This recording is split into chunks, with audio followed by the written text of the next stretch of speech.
Good morning and welcome back to today's AP Automation Digital Summit. My name is Sally Fletcher, Head of SSON Digital, and I'm delighted to be hosting this session today.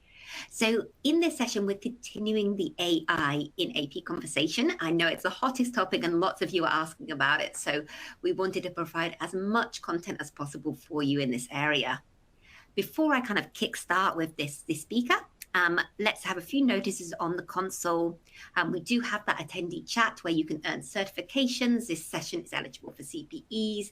You can ask for help. You can ask questions, make comments. We do have Doug here live to answer your questions. So please do post them in there and he'll get right back to you. You can react with emojis, and you can also find out a little bit more about our speakers with that head and shoulders icon on the right-hand side, or connect with them on LinkedIn. And finally, there's some additional resources related to the presentation. So I've put in a few different assets from our sponsor, Open Envoy, of this session, a link to their website, a link to the Gartner, their kind of cool report on cool vendors. Gartner rated them, and also a webinar that we did with them earlier in the year on reimagining AP with greater access to cash flow. So some really good stuff to get your teeth stuck into. Now, this next session is a little bit of a treat for you guys. It's something a bit different to what we usually do. So in March, we had our Shared Service and Outsourcing Week, North America, an incredible show, which really does showcase the best and the brightest of shared services. Our speakers here were live on stage presenting an absolutely fantastic case study that we really just wanted to bring to more of you. So they talk about a co-founder's experience with AI in AP automation, the good, the better, and the surprising. So the speakers are Craig Yee. Craig is a Chief Customer Officer for Open Envoy. Open Envoy is an AI-powered AP automation company that maximizes cash flow and delivers significant cost savings. Throughout his career, Craig has remained dedicated to driving technology-enabled performance, achieving exceptional results, and providing outstanding value to clients and customers with smaller, mid-sized, and prominent multinational corporations.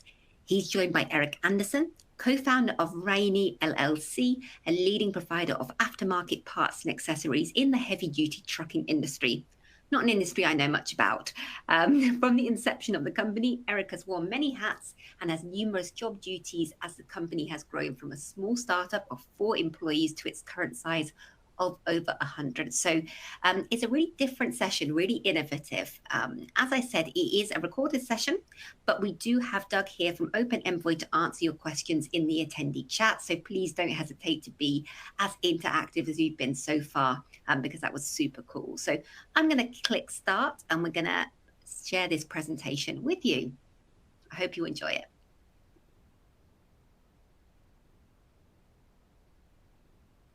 Ladies and gentlemen, distinguished guests, fellow enthusiasts of technology and innovation, welcome to this exciting fireside chat. My name is Craig Yee. I'm the Chief Customer Officer of Open Envoy, and I'll be your guide today, engaging in the discussion to talk about the world of AI and AP automation, cutting-edge solution, and leadership in entrepreneurship.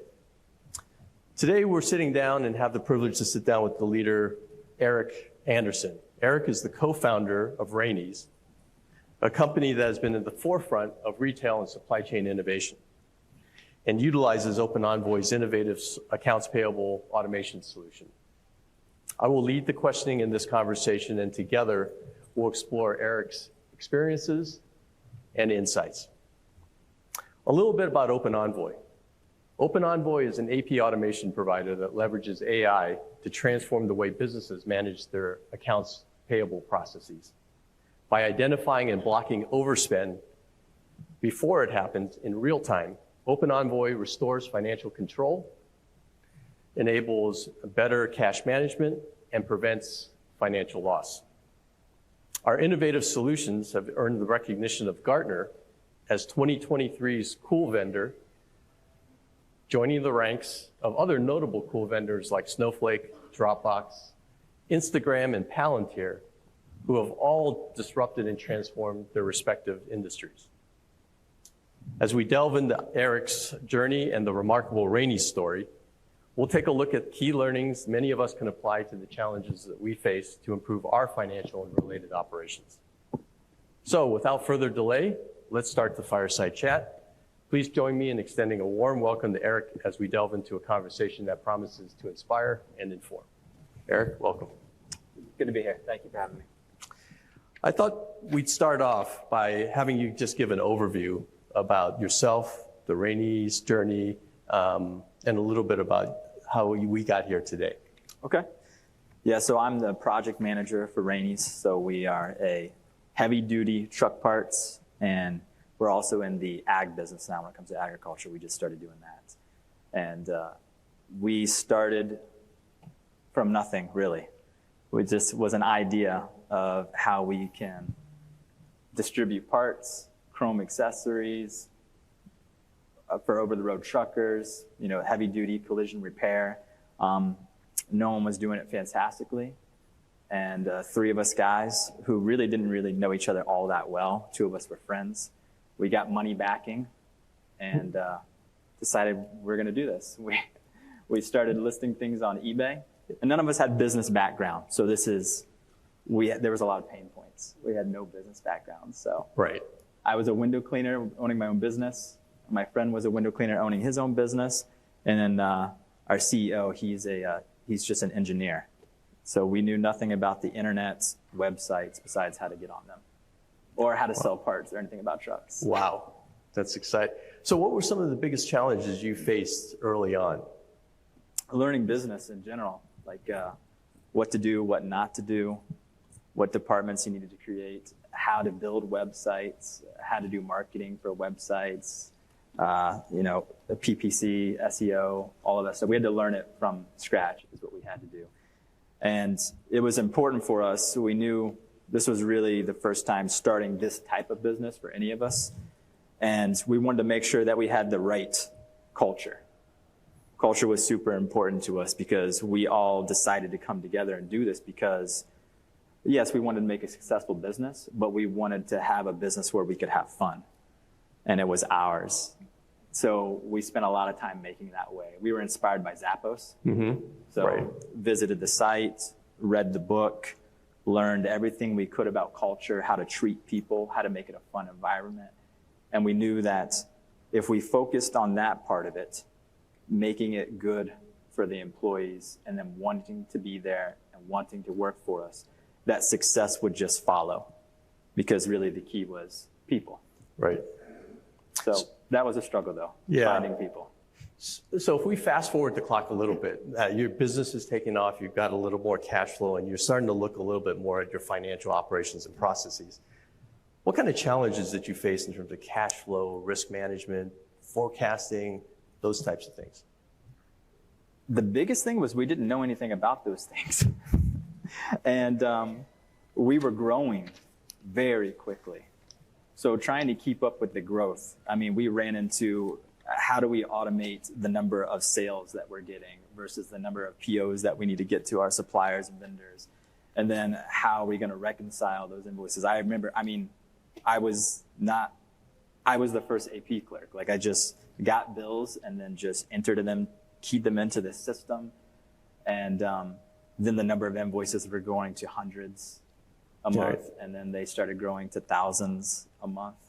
And we quickly realized there's no way that we're going to be able to keep up with this. Our departments were just, the accounting department specifically, AP clerks, was just expanding and expanding and expanding. Right. And it wasn't sustainable. So was there a point that you realized you needed to kind of like overhaul the way you approach the accounts payable? Yes. We needed to make it automated. That was the most important thing to us. Here it is. We have an invoice coming in, and all the information's there. Someone's just keying it in. Mm-hmm. In addition, you want to audit those invoices too, right? So what we were doing is we were counting on data entry people. These aren't really accountants that are taking invoices. Right. They're just entering it into computer information. Do they really care about if it's $5 off or $2 off, or that it was the right quantity or the right parts? You hope so. We tried to build the culture to where they were that type of people. Right. But it was hard for us to go back and make sure that all of that was right. We were auditing people.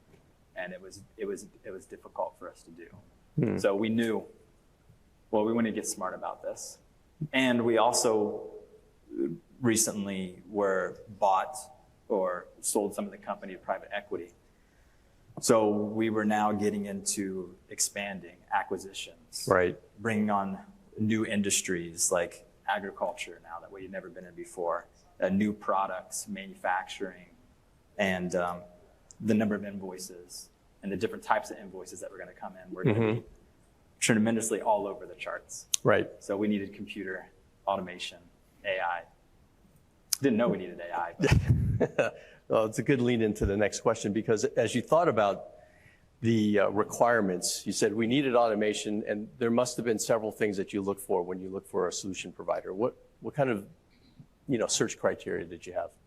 really, the most important search criteria for me was just making sure that it was automated. It led us to you, but I wanted to make sure from the sales process, which we'd done a lot of work making sure with our ERP system that our workflows were smart enough to know where the sales order needed to go, what inventory, what warehouse it was going to use, automatically placing these orders when we didn't have things in stock. We do a lot of drop shipping as well.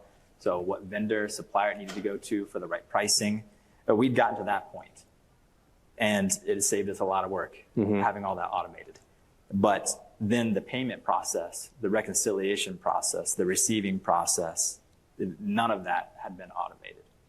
And so I just wanted to make the connection. Right. I've gotten this far. I've gotten like 50% of the way. I need to get the other 50% of the way to make sure that I don't have to have human intervention here. I try to get away from that as much as possible and put those people to use somewhere else. Right. They're key people. They're great for our culture, but let's make them do something that actually benefits the company and helps us grow. Yeah. So when you made the connection to kind of like bridge the gap between the upfront part and the reconciliation, what was that journey like as you narrowed down the entire field? Yeah, I looked at numerous options, and all of them really came back to me with the same answer because I needed more than just invoice input. I actually needed them to create other records in our system. So before you can invoice something in our system, you need to be able to receive it. You need to be able to reconcile the part numbers, the quantities. Is everything correct before we're going to build this in the first place? And then look at the pricing. So there's other records that needed to be created in our ERP system, NetSuite, before we can ever actually get to the bill input part of it. And everyone that I had gone to really just wanted to, well, we can do OCR. We can read the invoice for you and digitize it for you. And then we'll put the bill in the system for you. But I can't put that bill in the system until I have my other records that are going to be what really it reconciles against. So they can automate a small portion of it. Let's say they automated half of it for me, and I would still have to use all this personnel to input all the rest of the data to match to that invoice. Right.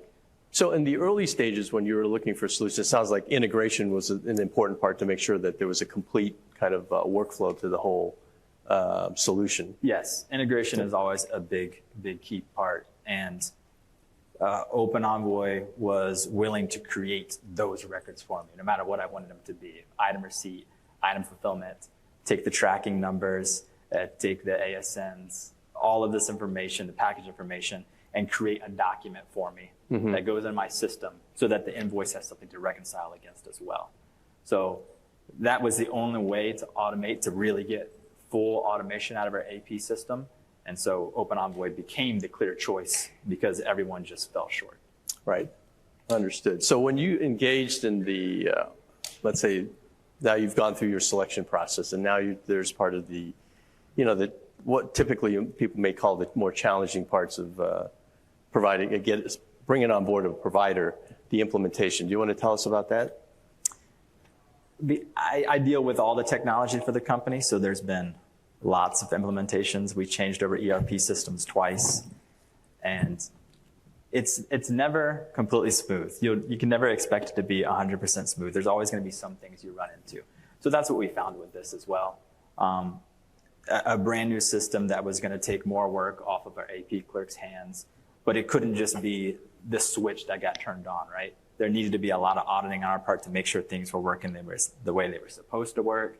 Some approval processes there. And we have, not the most vendors, but we have hundreds of vendors. And we found that during implementation, some of these are small mom and pop that you can't really control. They'll send you just an email invoice that doesn't have the proper information on it, doesn't even have an invoice number on it sometimes, and trying to work our way through, okay, well, we fixed one thing, but now this vendor's doing this differently. Okay, well, now we need to address this, and this vendor's doing this differently. Okay, now we need to address this. And our current process was AP clerks were responsible for certain suppliers, so they knew them well. Mm-hmm. So then it took that one person to go through hundreds, thousands of invoices to make sure. Right. Did we account for all the rules that we wanted to make sure were in place, right? Mm-hmm. Are we going to allow this invoice to go through, or does they have a little nuance that needed to be checked first? Right. So it was a learning process for sure when we did an implementation. So out of curiosity, because we kind of went through a multi-stage onboarding process. There was a secondary stage. I was wondering if you can answer, I'm sure there's a lot of interest in this room about the AI technology. People say it's a learning machine. Curious about your perspective on how that impacted both the operation ongoing as well as the second phase of onboarding. Yes. So that was one of the reasons for the slow rollout as well. Like, let's just start with 10 suppliers and let's build those and let's make sure it works correctly. And we saw with AI, it's learning, right? Every time we had to hire an AP clerk, they had to learn the process as well. They had to learn those little bit of nuances as well. But the downside to having an individual person doing that work is that when I lose that AP clerk, now I have to start over. And we have to do the training process again, and we had to do the training process again. Well, with AI, we had to train it to make sure that it read, okay, this is where this tracking information is. This is what this represents. If it's in this line of numbers, then it belongs to this carrier. If it's in this line of numbers, it belongs to this carrier. That was one thing we did. Mm-hmm. And then, the terms on this one looks way different than the terms of this, the way this vendor puts it, but they actually mean the same thing. So you could see at the beginning, it made some mistakes, but we were there to audit it. It was fine. We put the controls in place. And then over time, it's gotten smarter and smarter and smarter. So we've seen the automation go from, okay, it was only doing, let's say 10, 20% of it at the beginning, and we've climbed to 40%. We have weeks where we're over 55% automation that the system has learned. And that means that no human touched it. It just went all the way through the system, and it was able to reconcile, you guys called it all-way match, or I was stuck on two-way and three-way match, but it matches against every document. We do N-way match. N-way match, yeah. So I've seen and it's still happening right now. Mm-hmm. As we onboard new vendors, I see it. It needs to start over. It needs to kind of think about that vendor, learn it a little bit, learn the rules we put in place, and then you see it get more impressive and more automated. We get higher percentages of success with it. Yeah, and this is a little off script. I'm just wondering, is there a way that you might be able to describe, in your own words, kind of how you felt? You've already done it in a certain way, but how you felt that the system improves over time? You've given the analogy about clerks, and you've talked about kind of over time where you're 60, 70, 80%. What's the sense of using this technology in a process like AP automation that improves over time? Is there a way of summarizing it so that people can understand it? Like summarize how I know the improvements there? Yeah, like you see it, you can feel it, you can measure it. It's pretty easy for us to measure because full automation for me means that no human intervention was there. No one had to click the approve button. No one had to hit the reject button. No one had to check against the price sheet, right? Verify that this number was right. So it's pretty easy to see that when we started we had essentially like 5 full-time AP clerks, or data entry people that were just nonstop entering data all day long, very monotonous, not very fulfilling, I'm sure. When we were able to go from 5 down to 4, then we were able to repurpose a third person really, and then do like a little hybrid. Mm-hmm. And now we only have 2 people that handle all of our vendors. 2 people handle all of the vendors. Right.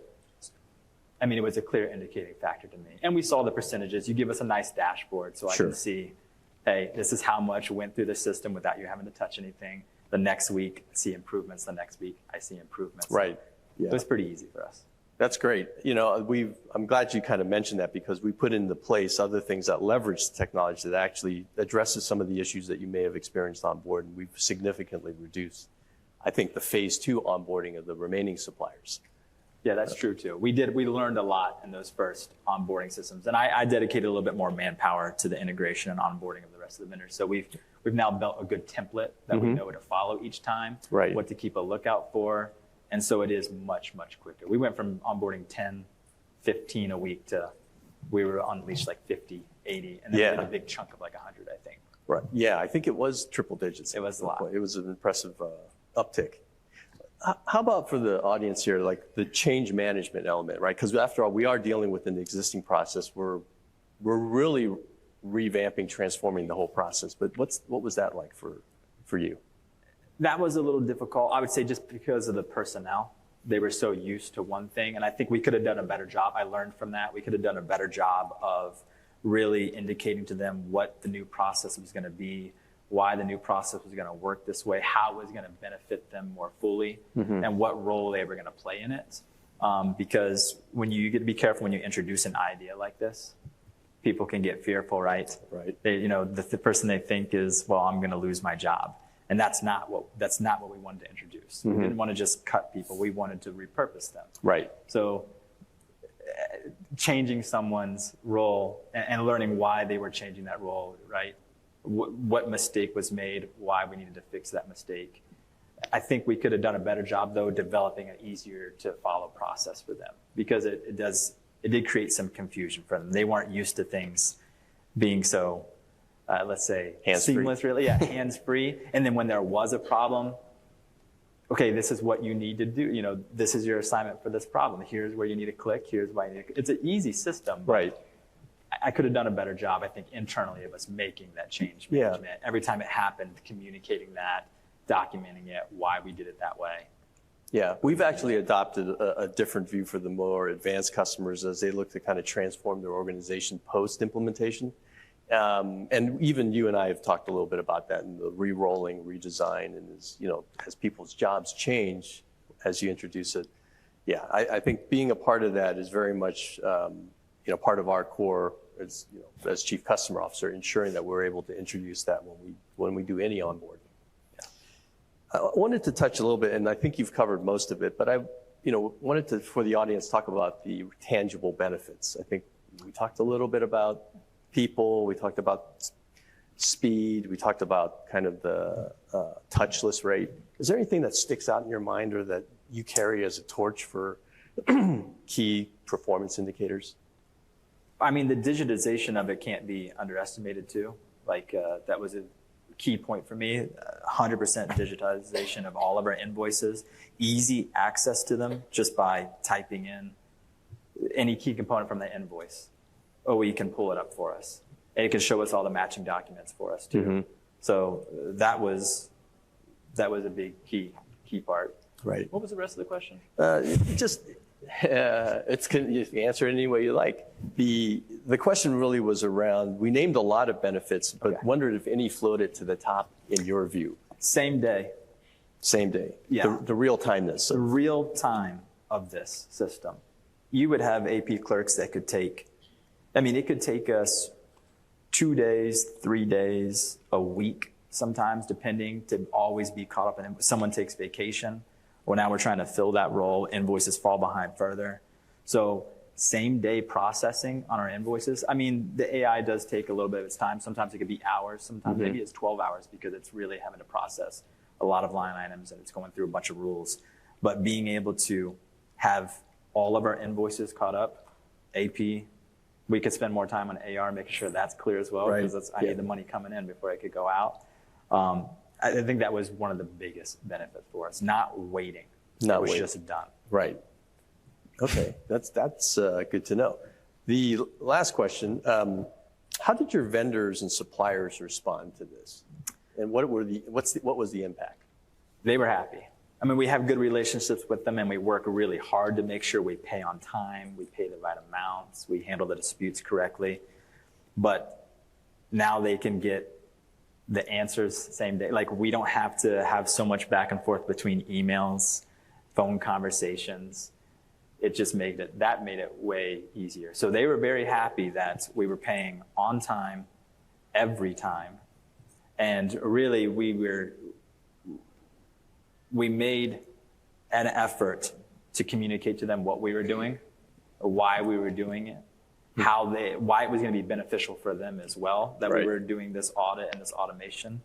And they were very happy about it. So much so that, I mean, I'm not going to say all of it was because of OE, but we were able to negotiate better payment terms. And so we've been able to extend money, better cash flow.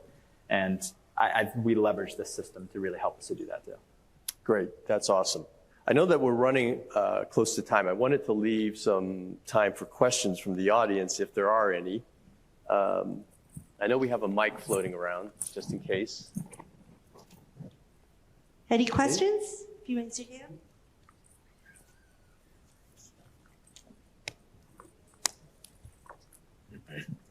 When you say you whittled your workforce or repurposed them down to just the 2 people focusing on AP, what kind of volume were you looking at when processing through AP? Like number of invoices and things like that? Yeah, it would change from month to month, but we were sitting at minimum, usually 5,000 invoices. How many line items are on those invoices? Could be numerous, of course, right? And we were doing line item by line item on a lot of this before. On our big months, we've seen upticks of plus 7,000. So yeah, it was a lot of output. And that's growing substantially. One of the reasons we did this, right? Buying more companies, we're buying more invoices too. So it's just going to continue to grow. Any other questions? Any more questions? No one's curious. Yeah, I have one as a filler. Part of your role now is a co-founder, now part of a larger organization in Incline, is to look at acquisitions. How does this look in terms of an integratable process for new companies? You know, a lot of the challenges with mergers and acquisitions can come in just integrating the companies. How does this play in your kind of view? Like, how does the automation part? Yes, the automation part of it. Well, it plays a big part of it now, because I needed a system that was going to be smart enough to learn. Like we talked about earlier, the pain points is the different types of invoices you get from the different types of suppliers and vendors. And now when we change fields and we go to agriculture, they do things differently as well. Different components, different invoicing types, different pay scales. And so I needed a system that was just going to be able to, it didn't matter what I threw at it. Mm-hmm. We have a process. We just onboard the vendor the exact same way. We make sure it has invoices to look at, make sure it has price sheets to look at. And in the background, it just learns the system. It just learns that type of invoice on its own. It doesn't matter what field we get into now, or what invoices we take.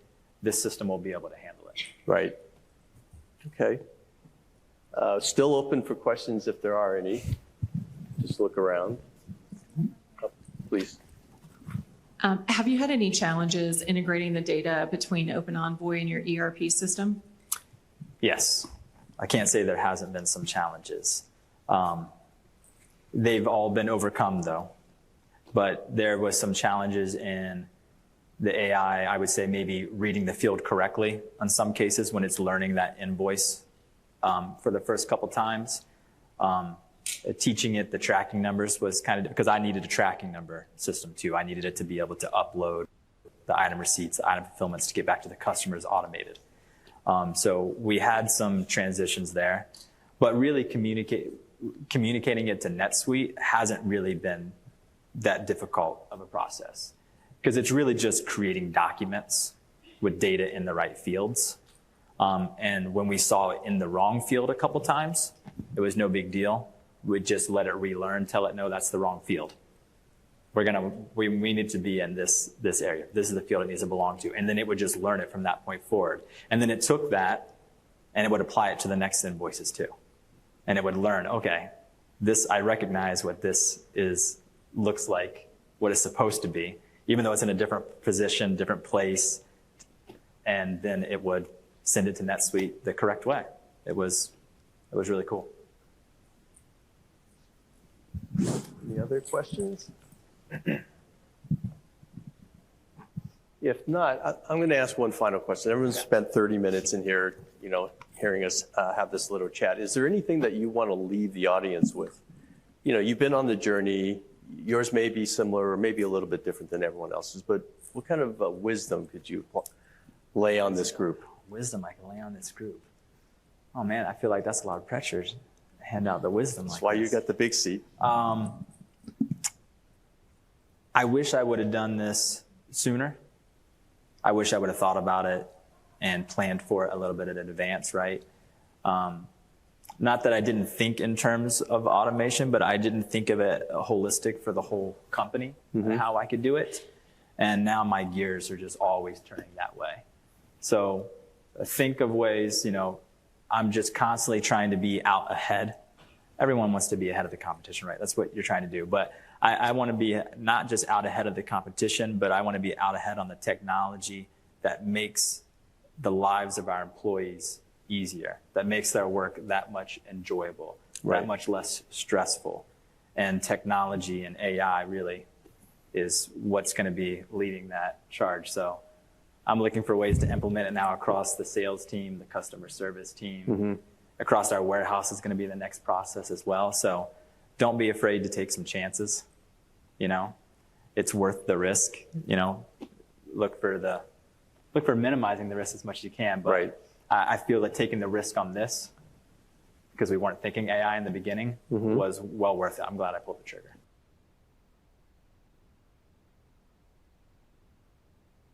Thank you so much, guys. I hope you enjoyed that exclusive session from one of SSON's events that took place live. So usually we have those kind of on stage, but we really wanted to bring it to you online so you don't have to travel all the way across the world to get advice on AI in AP.